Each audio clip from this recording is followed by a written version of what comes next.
Now on BBC News, E24's James Dagwell takes a look at what the world of entertainment can expect in 2009. Your year ahead in entertainment. This is E24. By tomorrow afternoon with hail and thunder, look out for some lively downpours. Elsewhere though, some decent sunshine.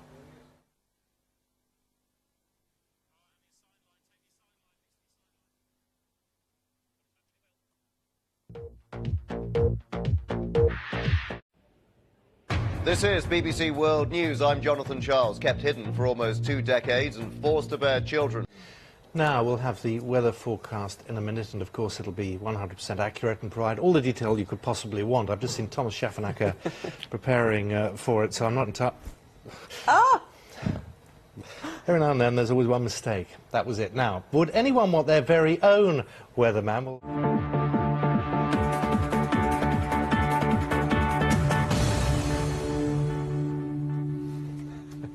welcome to the programme. Manchester United have won the Premier League title after getting the point they needed. If I can get the right camera.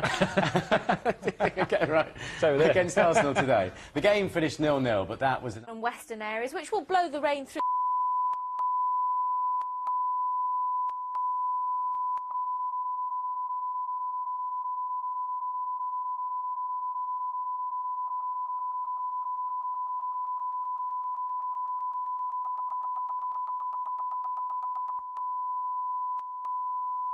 He says he wants to rethink new Labour policies.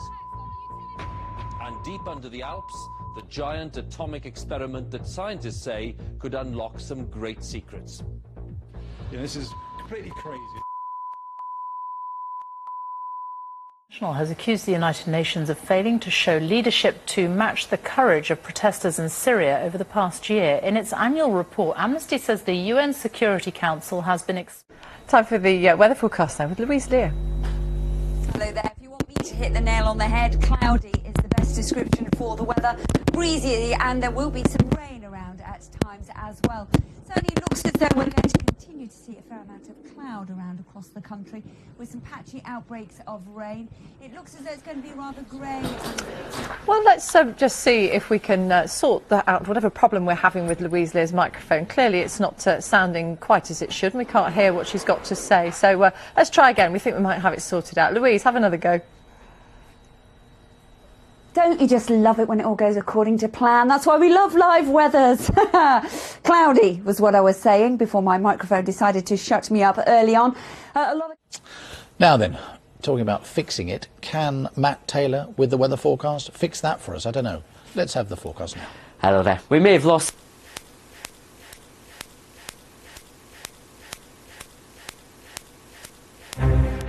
part of...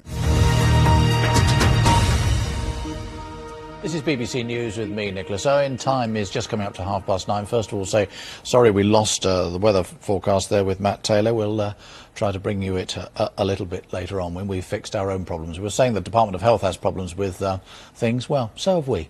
They've got the best health care that they deserve. That's what this government is doing. The Deputy PM there.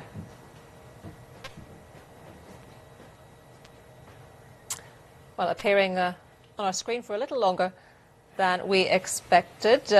Apologies for a few technical issues there, which mean that clip of Nick Clegg has frozen on your screens. We are trying to tell you now about the former Prime Minister as opposed to the current Deputy Prime Minister.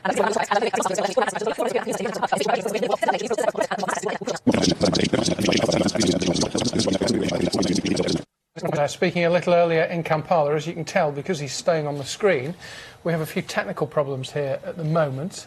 However, we'll plough on gamely and hopefully we'll be able to... bring you the rest of the news. Yeah, perhaps with Gordon Brown's face to accompany the rest of it. The country's biggest trade union, Unite, is... We're having no trouble at all bringing you pictures. The studio is a little more of an issue, I think. There's Ed Miliband, and he's going to be replaced by Peter Gibbs, who's going to give us a weather forecast while we try and fix things. Peter, over to you. Ah, here we are. There we go. But the weather not causing too many problems. Still got some technical issues here at the moment, but let's hand you back to the studio and we'll see what we can do from there.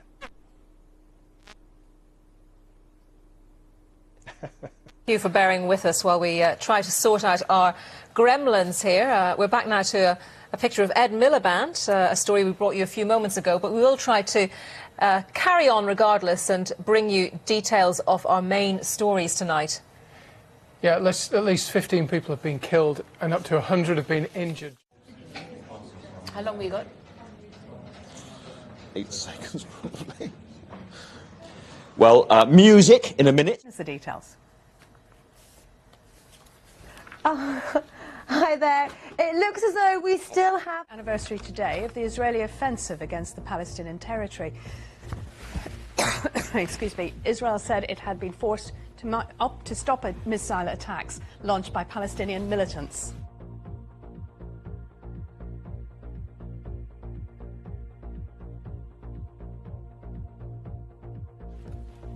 Relatives of a British man condemned to death in China have arrived in Beijing. Here is the mortgage expert, Louise Cumming. Louise, can you hear me? I wonder if you can. I don't think you can for some reason.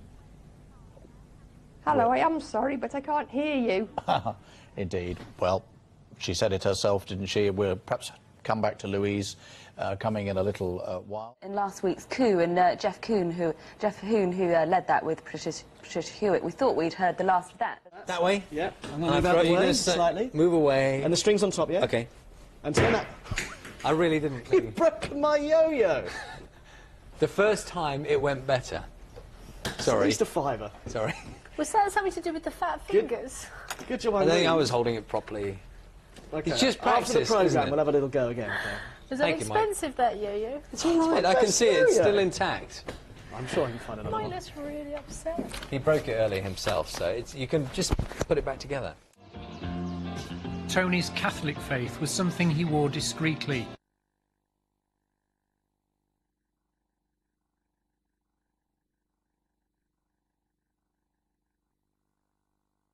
Into showers as well, and with very light westerly winds behind, we expect temperatures. Week asking why there's been so little coverage of the so-called ClimateGate affair. Here's Ray Snoddy.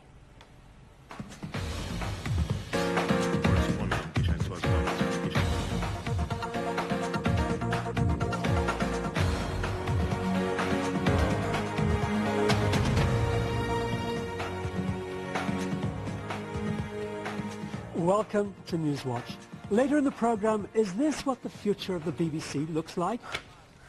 Well, I'm terribly sorry. There appears to be some sort of visual gremlin going on in the Newswatch programme. Yes, we'll try and sort that out and try and come back to that as soon as we can, but obviously we had some technical problems there. We'll try and iron those out for you. Time now is 7:48. Shall we have a look through the papers, just while our team, behind the scenes, try and work out what to do next? Yeah. We certainly will. I think that they've ironed out those gremlins, and we can rejoin Raymond Snoddy and the Newswatch team now. Extraordinary story. Do we know what they were talking about? Well, Oh dear. I think we've lost contact rather abruptly. This conversation we've had with Washington for a long time. We will endeavour to re-establish that line. We're just hearing that he's back. He might be back. Slightly bizarre. Let's see if we can talk to Richard again. There he is. Sorry, we lost you very dramatically there. You were just about to tell us... With the pilots, really, wasn't it? That's it from me. Back to the newsroom. I thought I'm handing back. Okay. Time for the sports news now with Lizzie. Thank you very much, there. Hello. British teenager Tom Daley has shocked everyone. Parker and Matthew Broderick have shown off their new twins to the world. This snap shows the Sex and the City star. Well, the snap's not there. And we'll move on to the next story. First, though, let's talk about Sorry about that. Just dropping my pen. Carry on, no one will notice. You carry on. What Louise was about to say was, here's Liam with the weather. Hi, Liam. Don't drop your pen. I can't believe you just did that. Morning to you both. It's looking valiant. That's all the time I have. Sport Today up next.